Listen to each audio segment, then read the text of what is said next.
नमस्कार, मी सविता. नाद ब्रह्म किचनमध्ये तुमचं पुन्हा एकदा मनापासून स्वागत आहे. काय होतं, आवळ्याचा सीझन सुरू झाला की आपण मोठ्या प्रमाणात आवळा सुपारी करत असतो.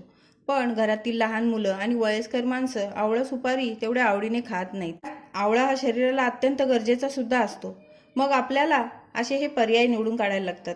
असाच वेगळा पर्याय म्हणून मी आज ही रेसिपी तयार करत आहे. त्यासाठी मी इथे एक वाटी भरून आवळा सुपारी घेतलेली आहे. ही आवळा सुपारी मी अर्धा तास पाण्यात भिजवली आणि त्याच्यानंतर ती अशी झालेली आहे. अर्धा तास पाण्यामध्ये भिजवून मी थोडी ती मऊ करून घेतलेली आहे, कारण आपल्याला ती मिक्सरला फिरवायची. आणि ती जेवढी वाटी भरून झालेली आहे तेवढ्याच वाटीने मी गूळ घेतलेला आहे. चिमूटभर मीठ आणि एक अर्धा चमचा वेलची पावडर. फार काही सामान नाही आहे त्याला, एकदम थोड्याशा वस्तूमध्ये हे तयार होते. तर भिजवून घेतलेली ही एक वाटी आवळा सुपारी आपण आता ती मिक्सरला फिरवून घेऊया. मिक्सरला तिची छान पेस्ट करून घ्यायची आपल्याला. आवळा सुपारीची आपण मिक्सरला छान पेस्ट करून घेतलेली. आता आपण वडी करायला घेऊया. वडी तयार करण्यासाठी आपण इथे एक पॅन तापायला ठेवलेला आहे. त्याच्यामध्ये आपण तूप वगैरे काही टाकलेलं नाही. आपण आता हा गूळ टाकून तो आधी मऊ करून घेऊया. गूळ आपण थोडा विरघळून घेतलेला आहे. आता आपण त्याच्यामध्ये आपण हा आवळा मिक्सरला वाटून घेतलेला आहे ना, तो ह्याच्यामध्ये टाकून घेऊया सर्व.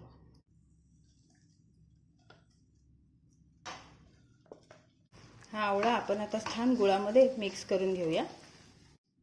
गूळ आणि आपण मिक्सरला बारीक केलेला आवळा छान मिक्स झालेला आहे.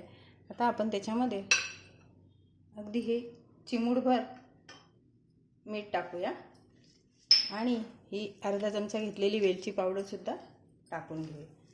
आणि हे छान एकजीव करून आपण आता हे सारखं ढवळत राहायचं आहे.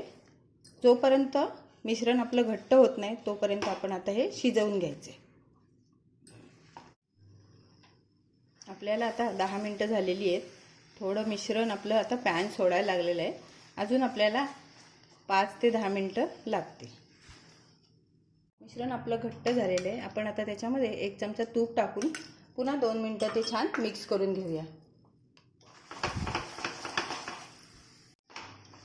तूप टाकल्याने आपल्या वड्यांना छान अशी एक चकाकी येते. म्हणून आपण याच्यामध्ये एकदम शेवटी एक अर्धा चमचा तूप टाकलेलं आहे. तर आपलं मिश्रण एकदम घट्ट झालेलं आहे. आता मी ते तूप लावलेल्या ताटामध्ये काढून मिश्रण आपण आता तूप लावलेल्या ताटामध्ये काढून घेतोय. प्लॅट्युलाच्या साहाय्याने आपण हे छान पसरून घेऊया.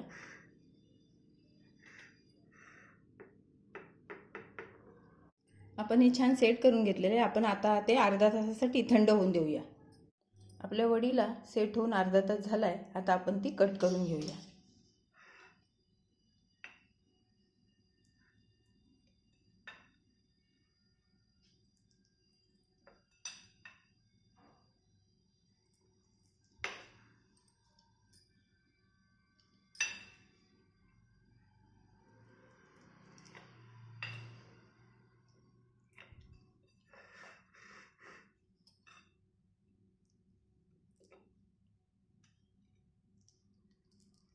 तयार आहेत आपल्या व्हिटॅमिन सीचा उत्तम स्रोत असलेल्या आवळा सुपारीपासून तयार केलेल्या वड्या. जे आवळा सुपारी खायला कंटाळा करतात ते सुद्धा आता आवडीने ह्या वड्या खातील. आवळा हा बहुगुणी आहे. रोगप्रतिकारक शक्ती वाढवणारा, तसेच पचन सुधारणारा आणि त्वचा आणि केसांसाठी सुद्धा एकदम बेस्ट मानला जातो. अशा या बहुगुणी वड्या तुम्ही सुद्धा जरूर ट्राय करा. माझी रेसिपी तुम्हाला कशी वाटली ते जरूर सांगा. व्हिडिओला लाईक, शेअर आणि सबस्क्राईब करा. मी तुम्हाला एक वडी तोडून दाखवते. खूप छान, एकदम सॉफ्ट होतात, एकदम मस्त होतात. हे बघा, पाहू शकता तुम्ही. सॉफ्ट होतात, एकदम अशा सुंदर होतात.